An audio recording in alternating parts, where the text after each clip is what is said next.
क्या तुम्हें पता है वाइंड ब्रेकर में सबसे स्ट्रॉन्गेस्ट गैंग कौन सी है? क्या ये ब्रोफ्रेन है या फिर ससितोरेन या फिर कोई और क्रेजी स्ट्रॉन्गेस्ट गैंग है जो टॉप पर बैठी हुई है? वेल, ये सब हम आज की वीडियो में बात करने वाले हैं, क्योंकि मैं हर एक गैंग को रैंक के अकॉर्डिंग उनको एक्सप्लेन करने वाला हूँ। तो चलो शुरू करते हैं हमारी पहली गैंग के साथ। इस टिप्स, ये लोग बस गली के गुंडे हैं जो बेवजह डिस्ट्रैक्शन करते हैं और लोगों के साथ मजे करने के लिए उन्हें तंग भी करते हैं। पहली बार हमने इन्हें एपिसोड 1 में देखा था, जब ये कोतावा को हरेश कर रहे थे, लेकिन सकुरा ने आके इनकी जो बजाई ना भाई, ये सीधा हॉस्पिटल ही पहुंच गए। लेकिन फिर इस बार टिप्स का लीडर और उसके 4 और बंदे जो सकुरा से पहले पिट चुके थे, वो रिवेंज के लिए वापस आए, वो भी इस बार पूरी गैंग के साथ। बंदे बैट भी लेकर आए थे और सकुरा को ऑलमोस्ट मार ही देते, जब तक कि हिरागी और बेफ्रिन के मेंबर नहीं आए। और इस बार टिप्स के बारे में हम इतना ही जानते हैं, क्योंकि उसके बाद तो वो दिखे ही नहीं। अब आगे बात करते हैं कोबाल्ट की, जिसके बारे में हमें बस इतना ही पता है कि ससितोरेन ने इतनी अच्छी पिटाई की थी एक स्पेशल चैप्टर में जो लेटेस्ट विंड ब्रेकर के गेम को प्रमोट कर रहा था। तो इसके बजाय चलो कील के बारे में बात करते हैं। कील सीरीज की सबसे सैडी गैंग में से एक है जो पूरी तरीके से डर और वायलेंस पे बना है। कोई नहीं जानता कि यह कहां से आए हैं और इनका गोल क्या है। बस लोगों को इनके स्कैरी रूमर्स पता है जो इनके किए क्राइम्स के बारे में है, पर इनको स्पॉट करना आसान है क्योंकि कील के मेंबर्स के पास ये KP white cyber punk style jacket जो है हुड से चेहरे को कवर किया हुआ है और पीछे ब्लू ड्रैगन स्केलेटन का लोगो लगा हुआ है। अब देखो, सीरीज में अधिकतर गैंग अपने हाथों से लड़ते हैं, पर कील वालों का अलग ही सीन है। ये लोग फिट्स का ज्यादा यूज नहीं करते, बल्कि बेड्स, पाइप और स्कारवुड जैसे वेपन के साथ लड़ते हैं। और इसका एक सॉलिड रीजन है क्योंकि कील के काफी मेंबर्स वीक होते हैं। हाँ भाई, ये कोई रियल फाइट भी नहीं है, तो फिर ये कील के मेंबर है क्यों? अरे भाई, बात सिंपल सी है कि कील वाले नॉर्मल लोगों को अपनी गैंग में फंसा लेते हैं। पहले तो ये लोग बड़े स्वीट बनकर मिलते हैं, पर एक बार जब तुम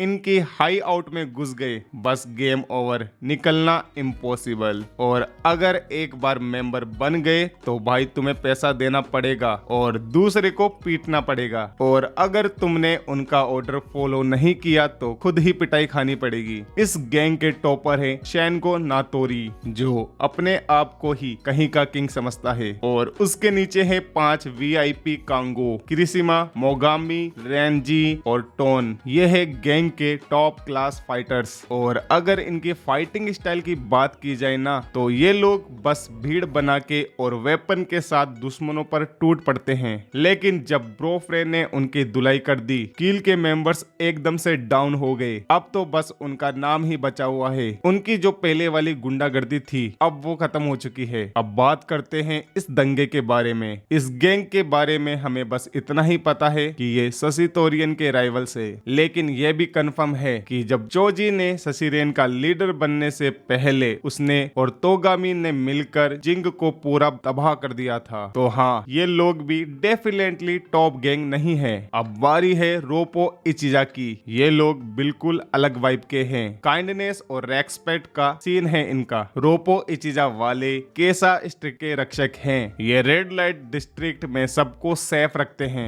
और इनका काम भी फुल ऑन है। लड़कियों के लिए बॉडीगार्ड ड्यूटी, लड़ाई झगड़े शांत करना, सुबह सुबह सड़क साफ करना, नशेड़ी लोगों को घर तक छोड़ना, और अगर कोई दुकान में स्टाफ की कमी हो तो वहाँ भी हेल्प कर देते हैं। सीरियसली, ये लोग टोटली लीजेंड है और इनका मोटो भी एकदम क्लियर है, चाहे तुम हम सबको हरा दो, लेकिन अगर सड़क सेफ है तो हमें और कुछ नहीं चाहिए। रोपो इचिजा को शुरू किया था कांजी नाकामोरो ने, और उसने एक ऐसी स्क्वाड बनाई जो अपने घर को प्रोटेक्ट करना चाहती थी। स्टाइल के मामले में रोपो इचिजा वाले एकदम क्लासिक सूट और फॉर्मल वियर में रहते हैं। उनके पास एक छोटा सा राउंड बैच भी है जिसमें उनका इंसिग्निया होता है, लेकिन इनके फैंसी कपड़ों को देखकर फूल मत होना, क्योंकि जब बात फाइट की आती है ये लोग एकदम से बीस्ट मोड में आ जाते हैं। हाँ भाई, इनके मेंबर बाकी गैंग के मुकाबले कम है, लेकिन इनके फाइटर इतने टफ है ना कि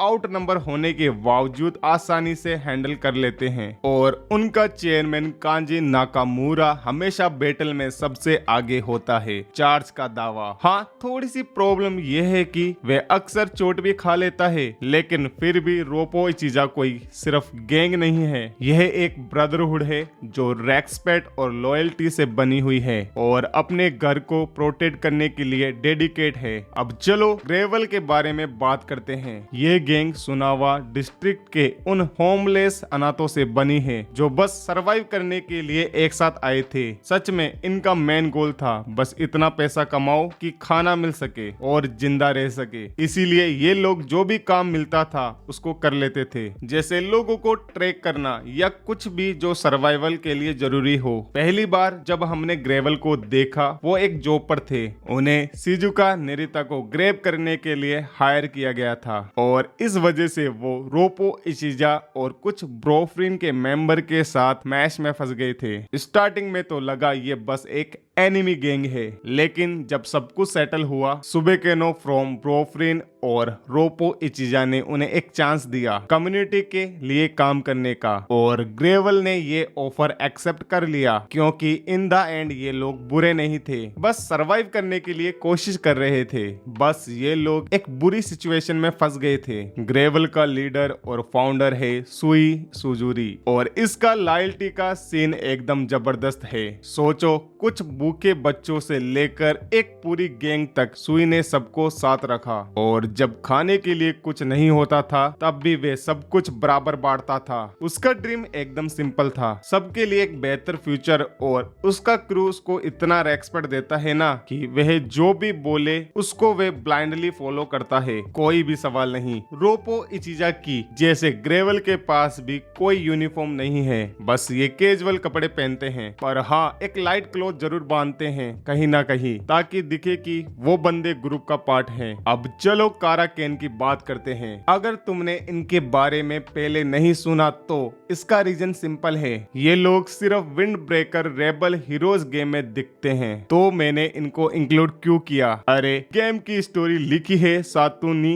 ने जो विंड ब्रेकर मांगा का ऑथर है, और ये भी लगता है कि काराकेन कभी न कभी मांगा में दिखाई देगा, इसीलिए इनका जिक्र करना जरूरी है। वैसे काराकेन एक गैंग है जिसे ताकोया ब्रदर्स तोरू और ताकोरू लीड करते हैं, और इनके साथ एक बड़ा क्रू भी है जो इनका बैकअप करता है, लेकिन काराकेन को असली डेंजर बनाता है वो है ताकोया ब्रदर्स, खासकर तोरू जिसकी हाइप है कि वो एकदम इंसेन स्ट्रॉन्ग बंदा है। हमें ये भी पता है कि काराकेन और शशि तोरेन एक दूसरे के दुश्मन है, और हमें बस इनके बारे में इतना ही पता है। अब बात करते हैं शशि तोरेन की। ये सीरीज के सबसे पहले रियल गैंग में से एक था, और भाई ये लोग बिल्कुल भी मजाक नहीं थे। शशि तोरेन का पूरा सीन था स्ट्रेंथ और पावर का। जब पहली बार इनको देखा ये लोग एकदम रूसलेस थे, एक मिडिल स्कूलर जो चेस कर रहे थे, और जब उनका एक बंदा फेस पे केक खा गया तो